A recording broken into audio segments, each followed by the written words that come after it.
So target hit target. Let's take a look.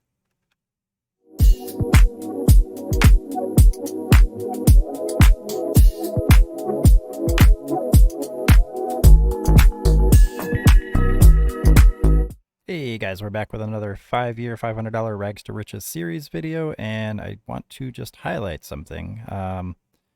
Well, let's just take a look. So here's target, right? This is the stock we analyzed last episode, and we determined that the overall trend here was bearish. We looked at the bearish institutional participation and their view. I'm going a little fast because I already recorded this video, but there was an audio issue, so I had to remove it. So we're going to re-record it until we get it right. So we knew that this was the bearish view. We knew there was a bearish play right here from the institutions. We identified this level here as liquidity zone, right? Because we knew that the shorts were going to enter in these inducements, have their buy stops right up here. And we knew that the hedgies were going to look right here to steal their shares. And that's exactly what they did. They pushed it down into the bullish liquidity. Let's go ahead and take a look at that. And then we knew that the buyers in these inducements would have their stop losses right here. So we identified the accumulation for the bearish institutions as well as the bullish one, knowing that the bullish move was to the upside. It finally just, I think we caught it right around here somewhere, right before this breakout. And then, of course, we had this strong institutional backing, so it just blasted up on earnings, which is a high volume catalyst, okay? So the institution was in place, we were in place, all we had to do was trade it if that was appropriate. And now we could have seen it fall back into this channel, and that does happen sometimes. But the probability of that happening is much lower because we've got this strong institutional backing here. So we knew that this was just going to be a short-term move down to hunt this previous low. We knew that this was likely to be a bigger move because there's more accumulation, it's higher volume, it's increasing volume, and we're going into a volume catalyst. So we knew that the break was likely going to the upside pretty far. We had the tentative target here because that's the last time we saw institutional participation, and it actually went up several times, consumed several of these highs, and now it's actually above this liquidity zone right here. So we're approaching this level right here, and this was where I think we're going to see some stalling, some pushback, maybe above here, but we've got a thick area of potential liquidity right here. And every time, this is an important concept right here, so every time the price comes up here and pushes up, and this is kind of how I justified the bullish thesis here, every time we push up into here, we exhaust the supply zone more and more and more, okay? And when the institution bought here, it was completely exhausted. They bought everything that they needed to buy, or shorted specifically because they wanted it to go to the downside. They shorted everything here, depleted that supply zone completely, and pushed the price down. So we knew that this was, the existence of this indicated that the bullish sentiment was ready to go. It just had to come down here, clear this low, sweep the shares, and then blast off into that high volume catalyst. So hopefully that made sense. I know it was a little bit of a complex topic. But this is the result, right? We're not looking for these little choppy moves here. We're looking for the big institutional moves. And all we have to do, again, is look at where we'd normally trade, right? As most new retail traders, we're like, oh, we're going to catch a support level here. We're going to bounce. Most people buy in, and most of the time they're right. The problem is they get shaken out because they trade too tightly. And if they don't respect their stop losses, that's when the pain sets in and the price falls off. So it's really just a matter of where you're applying it and how you're applying it. But if you're trading stuff like this, all you really have to do in most cases, and when I say you, I mean me, I can't give you financial advice legally. So always seek a locally licensed professional, disclaimer. But all I have to do is wait for this little sweep to happen, right? Once I see that everyone else is suffering and they don't have any shares and they're frustrated, I know that institutions are happy, and that's when I'm going to get happy, okay? So that's one of the safest ways to trade. Is everybody is pretty good at identifying levels. Everyone's pretty good at identifying trends and stuff like that. It's very simple to teach, and it's relatively easy to do, right? The problem is execution, and execution becomes difficult when you've got people here manipulating you out of your shares. So let everyone else get manipulated. Let everyone else suffer and struggle, get frustrated, and lose their money. Let's just sit back and wait. And then once the hedgies are happy, we can jump in and trade and just follow them home to their little den of money, okay? So it's a pretty easy concept once you get it, right? It's going to take some practice. It's going to take some back testing, trial and error. Losses will happen. It's okay. You can still trade these just as tightly, right? Your stop loss is down here with hedgy. Or if you're trading something up to the upside, you can always just put it below an impulse candle most of the time and be relatively safe because you don't want the price coming back down. That's the whole point, right? Once the hedgies are in, you got that strong institutional buying, the price shouldn't be coming back down. If it does, you can just stop out pretty much anywhere and be okay, right? Because if it comes back down, it's probably not going to keep going up. Right? So we want to see a push like this. We want to see a big, strong trend or an impulse to the upside when these happen. So that's what I personally am looking for. I'm not looking to trade this chop unless I'm just getting in and out with high risk scalps. And those have to be traded even tighter. Okay. So I'm not going to try to stress myself out trying to get these ups and downs here. I mean, you can trade the channel and it's great. That's the inducements. They work. But when it's time for that channel to break and you see stuff like this and you see stuff like this, that's time to stop trading that channel. All right. So with that said, that is target. Target hit target. It was a great play.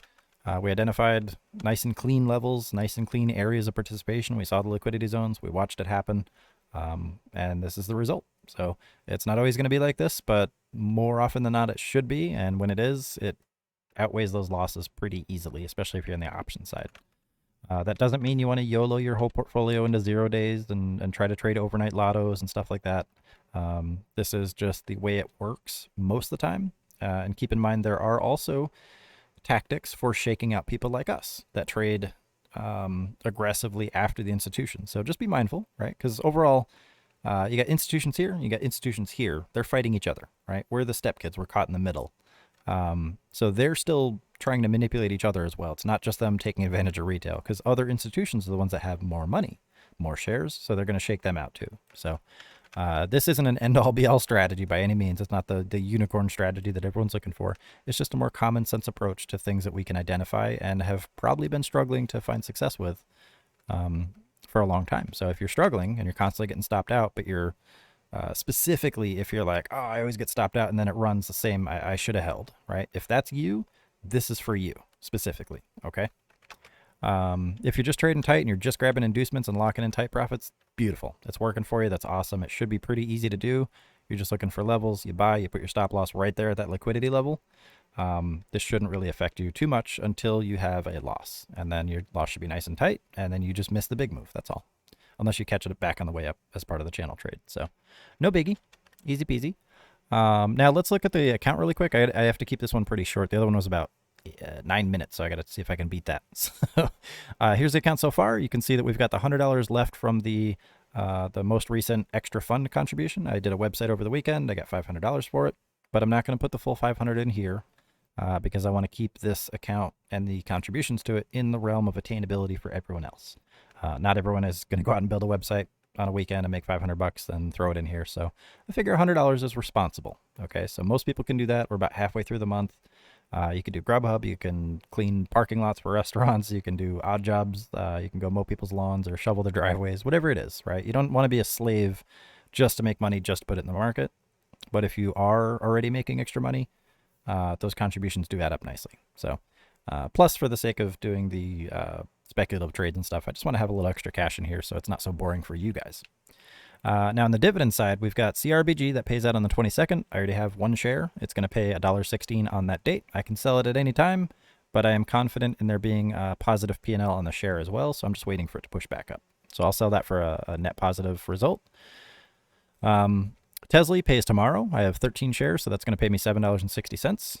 That's every month, so I don't have to worry about that. So it might not seem like a lot, but it does add up nicely over time, especially considering I'm not doing anything other than buying shares. I'm not selling anything. I'm not looking at charts. I'm just buying shares. Okay. And then O is one of the most consistently increased dividends. That's why a lot of people trade this one. So I'm just going to amass shares at a relatively reasonable rate. It's $50 a share, I think.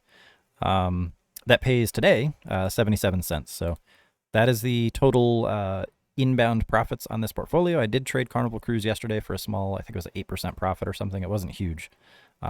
But you can see it, every little bit helps, right? I'm not having to go super psychotic on the 1 minute on SPY to make a profit. I can still trade this big stuff if I want to, but I don't have to. Okay, it's mostly dividends, some speculative, and then the rest of it is just nice and peaceful. Okay, I don't want to stress myself out in the market. Also, one more thing. I went to the courthouse this morning, and next Wednesday I'm not going to be around in the afternoon, so I don't know if that'll affect this episode, or the next episode, I'm sorry.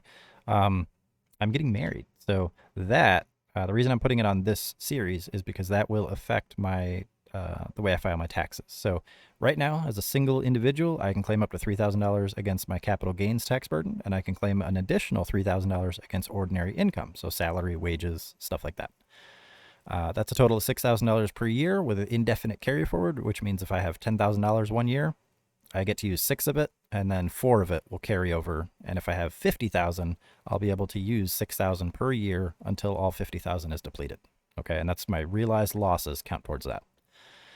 Now, if I am married, I have to file jointly to maintain that same limit, because if I file independently as a married person, that number gets cut in half for me personally. And again, you should always seek the advice of a locally licensed tax professional.